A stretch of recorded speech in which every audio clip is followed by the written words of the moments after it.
Greetings to those who watch below. Even with the current situation that we are facing, many people are now going or have gone back to college or university. So what better way to celebrate that by dealing with some true, creepy college stories. But before we begin, as always I'd like to thank Ghost City Shelton, Steffi Ray, Lisa Watts, and of course Lefty Kim, for being those who dwell below. Thank you.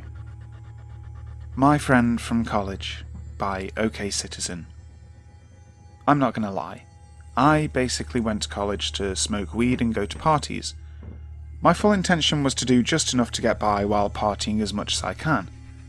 Unfortunately for me, I only applied to a few schools and was only accepted to one, a small college in the mountains of New Hampshire.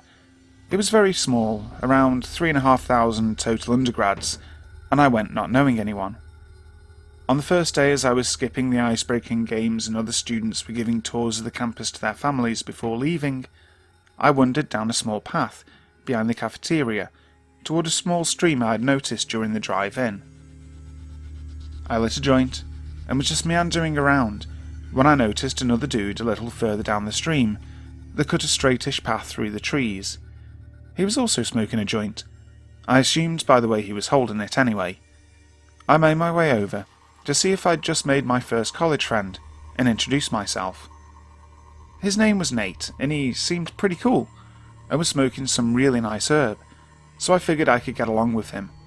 He stood around 5'5" and was a little stubby, but I remember noticing that he had a really weird laugh, like a nervous type of one, and that whenever he'd laugh he'd look off to the side and glance back at me in his peripheral vision. Yes, I knew it was weird even back then, from the first 30 seconds of meeting him, but I just thought maybe he was socially awkward. He had bad teeth, who knows? I was taught not to judge, and he was otherwise normal. We ended up hanging out fairly frequently, playing video games, drinking, smoking, but other people, especially in my dorm, didn't really seem to take to him. Not that I really felt a strong bond with him, I didn't. It was a very superficial friendship built around drugs and debauchery, but I definitely got the sense that my other friends weren't comfortable around him. Then something weird happened that I'd managed to forget until very recently. My heart is pumping out of my chest just telling this. One weekend, my roommate was home for a visit, and Nate's roommate was having his girlfriend over, which basically implied in college terms that Nate was staying with me. It seemed automatic. We got trashed and smoked a ton, got pizza, played video games. I was pretty out of it, and we were both sitting in desk chairs in my room, passing a bowl back and forth when he handed the bowl to me, leaning toward me in his chair. He put his hand over my hand, and casually, in a low, steady voice, said, "I'm going to fucking kill you." Okay, so like I said, we were all kinds of messed up, but I was definitely freaked out a little. He'd never really been aggressive before, even at his most intoxicated, and certainly never said anything like that before.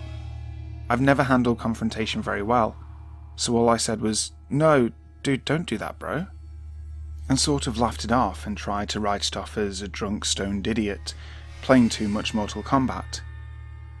We had a bunk bed set up in the room since it was pretty small, and I was on top. My roommate was a bigger guy, and didn't want to have to climb down to pee in the middle of the night. We had both gone to bed, but my roommate had put up Christmas lights that we just always kept on, strung along the ceiling. I'm half deaf, I should add, so when I sleep I tend to roll onto my functioning ear to block out sounds or muffle them in the pillow. This also means that I'm a pretty heavy sleeper. Sometime during the night I woke up, feeling a little nauseous, and slowly opening my eyes. Nate was fucking standing on the edge of his mattress, holding onto the side rails of my top bunk and staring directly at my face while I was sleeping. What the fuck? My eyes got wide and I snapped awake and sat up. "What the fuck, dude?" I said, backing up and bumping my head on the wall behind me. Then he turned his head and gave me that fucking look from the corner of his eyes. That same smile laugh that freaked me out the first day I'd met him. He was still holding the railings, standing on the mattress from the lower bunk, His face was lit in weird splashes of colour from the Christmas lights. He took one hand from the railing and put his finger to his mouth, while smiling and still looking at me sideways. He whispered, "Shh," before hopping down and leaving the room. It was like 3 a.m, and I don't know where he went that night. I never told anyone about it, and pretty much did my best to bury it and never think about it again. I avoided Nate for the rest of the year, making up excuses when he wanted to chill alone, but did end up at the same parties with him a few times. We never talked about it. He never brought it up. I transferred to another school the following year, not because of Nate or anything, just financial reasons, and I did manage to forget about that weird incident. That was 15 years ago. I'm 33 now, and recently got a call from my old roommate from the school in New Hampshire, who luckily remembered my very repetitive phone number. He said to me, "Man, remember that guy Nate you used to hang out with at dorms? He killed his 2 friends with a hunting knife and fishing line on a camping trip a year ago. He said he was too fucked up to control himself. He was mixing his meds with booze and drugs, and they say he just lost it." The thing that just fucks with me is wondering if he told them he was going to kill them, and if the last thing they saw was that sideways smile that I saw when I woke up that night.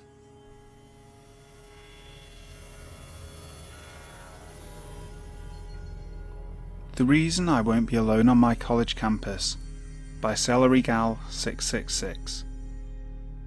This is the story of my brief friendship with a guy that damn near stalked me. I started my freshman year of college at a university in my hometown that's pretty nice. I'm not going to share too much about it, but it has a smaller amount of students, but enough that you don't really run into people often. I lived on campus and was only 17 at the time. I had Tinder, of course, as I was fresh out of a relationship and looking to experience new things in college. I matched with this one boy, Asher, who seemed nice enough. Pretty socially awkward, but I never really minded because I have anxiety issues myself, and I'm really sympathetic to it. Because of that, I ignored a lot of warning signs that I shouldn't have. We texted for a while, and he seemed really nice and caring. He wanted to know a lot about me, which I wasn't too keen on sharing, but I told him the basics, and we texted kind of regularly. He lived on campus as well, and invited me to hang out. At that time, things didn't seem too sketchy, so I was completely down. When I first met him, that's when things started to get uncomfortable. We hung out in his dorm, which was pretty standard overall. I got cozy with him on the couch. I'd say almost cuddling, but not quite. Still, really standard. When we started talking more, I realised how uncomfortable things really were. He kept making comments that just put me off, but I tried to ignore them. Things like, "I've never cuddled with anyone before, sorry if I'm doing it wrong," and so many comments of how he really liked me a lot and wanted me to stay forever. Weird word choice, but whatever. He was just trying to be nice. I'll let him down easy. I ended that hangout pretty quickly for some fake excuse and went right back to my room. He kept texting me and professing how much he was into me, and I told him, "Sorry, but I'm not looking for any kind of relationship, so I don't want to keep things romantic." It was a bad lie, but I'm very non-confrontational and didn't want to be mean. That's when things started to get really weird. He sent me this long paragraph saying about how it was okay I didn't want a relationship now, and that he'd wait for me and save his virginity for me. We'd never talked anything sexual. I never even really told him I liked him or flirted back. I just never turned him down. It was one of the creepiest messages I've ever received. Unfortunately, that was just the start of all the weird things to come. He wouldn't leave me alone, even though I kept trying to de-escalate things, and I kept running into him all over campus. I wasn't sure how he was suddenly nearby when my classes ended, and I wasn't sure why suddenly we'd both be in the dining hall at the same times, even though I hadn't changed my regular routine. But I was just trying to brush it off. That was definitely a mistake. I ended up turning him down completely because I was getting creeped out and couldn't figure out how he wasn't understanding that I didn't want anything romantic or sexual with him. He started guilt-tripping me, telling me about how he was going to kill himself and no one was ever going to love him. I've been in a manipulative relationship in the past, and I recognised that behaviour right away and shut it down. I told him I couldn't be friends with him, and in my head that was that. He didn't reply for a while, but when he did, all hell broke loose. I was luckily out of town at the time for a concert, so that made me feel a lot better. He went off. He sent me paragraph after paragraph about how horrible a person I was and how I was a slut and needed to be put into my place. I could handle that. I just ignored it. Then, once the regret set in, he made it his mission to win my love however possible. He apologised profusely, told me how he couldn't be all alone and I was his only friend, and how much he loved me. Whatever. That sounds terrible, but I didn't care about that. Then, I guess to prove his dedication, he did the creepiest thing yet. First, he told me he was outside my room. We didn't live in the same dorm building, and you can't get into the buildings unless you live there. I don't know who let him in, but I wasn't there, and my roommate was out, so that was okay. I texted back at that point and told him to leave and how wrong and creepy it was, and he pulled out his last resort. He just sent me screenshots of my contact in his phone. On Apple devices, you can fill in tons of information and have a note section. Everything was full. He knew my home address, my room number on campus, my parents' and brothers' names, my pets' names, my schedule. It was terrifying because I'm a fairly private person. My Instagram is my only social media, and I don't share that much on it. I don't think I'll ever find out how he discovered all of that about me. I blocked him on everything right away, and reported him to the school. The school did nothing at all. I still see him on campus, and he still tries to approach me when he sees me. I always duck and run. It's worked so far.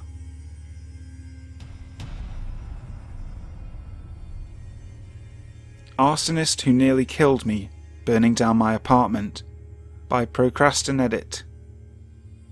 This happened 20 years ago, in the summer of 2000. I was getting ready to start my junior year of college in September, living off campus in an apartment, one of 4 units in a small wooden house. My old roommates had graduated that year and had just recently moved out. I'd found one new roommate, and he and I were looking for a third. One day around noon, a guy about our age stops by to look at the room. It's not much to look at, being a garden-level apartment that doesn't get a ton of light. However, being a local DJ, he says he doesn't mind too much. He comically says he's used to darker spaces. He gets real interested when I tell him the former tenant also had a full drum kit and played it at all hours without any complaint from the neighbours. We chat a bit more before he leaves to check out some other spots, but he says he's interested and will give me a call tomorrow. He seemed nice, and I could see it working out. I leave for work not long after he's gone. I was bartending at the time. I work the closing shift and get back home around 1 AM. It's late, but my other roommate has been out of town most of the week and was getting back tomorrow. So, I stay up for a couple more hours to watch TV and enjoy the last night of having the entire place to myself.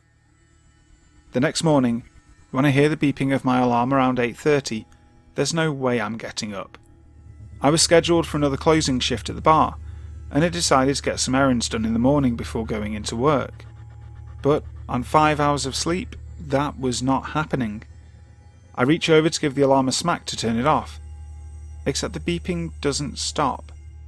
I blindly hit it a few more times with no luck, then finally sit up, intent on murdering this clock.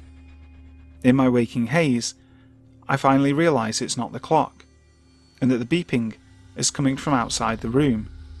What the hell is that? I think, also noticing an odd glow coming from the small crack below my bedroom door. My bedroom is the only one on the first floor, next to the living room, the other 2 at that garden level. So, when I open my door to see what's beeping, I have a line of sight to the front door, which is engulfed in a roaring fire. A fire that's also started to spread into the apartment, which is entirely furnished by wonderfully affordable but also highly flammable junk from the Salvation Army. Dark, acrid smoke is starting to pool across the ceiling. There is a small, funny part to this story, and I swear to God in the universe this is true. On seeing this, I actually went, "Oh my," and then just slowly and quietly closed my bedroom door. That's not me being brave.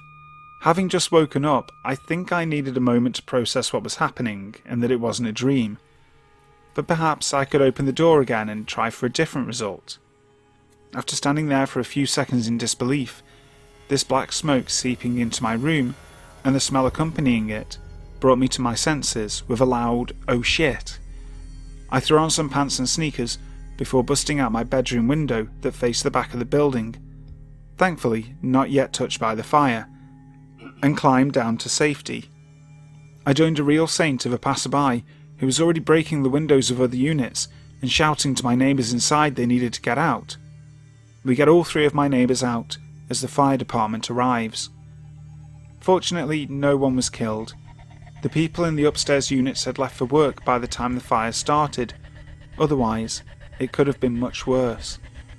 By the time the fire department arrived, it had already consumed the entire front of the building where the stairs were, leaving no other way down for them had they been home, but for a long jump. The rest of the day was a blur of police taking our statements, the media asking for interviews and quotes.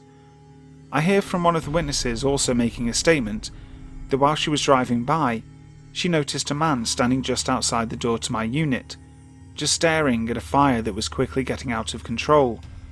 She immediately pulled over and shouted at him, and he took off running without even turning around. The fire was eventually ruled as arson. While they're unsure of what started it, most likely it was a lit cigarette in a trash can right outside my door.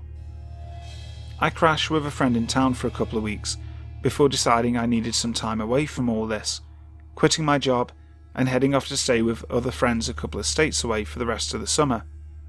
The internet being garbage back then and mobile phones barely a common thing, I lose track of the news. I hear a bit from a friend still in town that someone was arrested for setting fire to a construction site only a few blocks from my old place, but they're not sure if they're connected. When I get back into town 2 months later to start school, I check in with the old neighbours and the landlord. He'd been following this story of the neighbourhood fire starter pretty closely.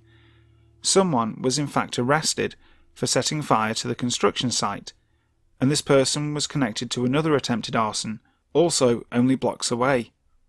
If I remember the news articles well enough, they never connected this person to our building's fire, but they were suspected of starting several other recent fires in the vicinity.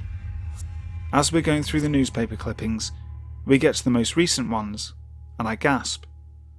There, in his new mugshot, is my one-time potential DJ roommate. I did end up going to the police with this information and made a formal statement, but they took me aside to explain they already got the guy and that my statement wouldn't add much to establishing his intent, and since they never recovered any usable forensic evidence or better witnesses from my building, his defence would likely chalk it up to a hell of a coincidence. Maybe so, or maybe they just considered the case closed. Frankly, since no one died, and with school starting up, and being fairly convinced it was the same guy, and knowing he was now off the streets, I didn't mind letting it go as well. There were no more arsons in town after that. At least none around our old neighbourhood.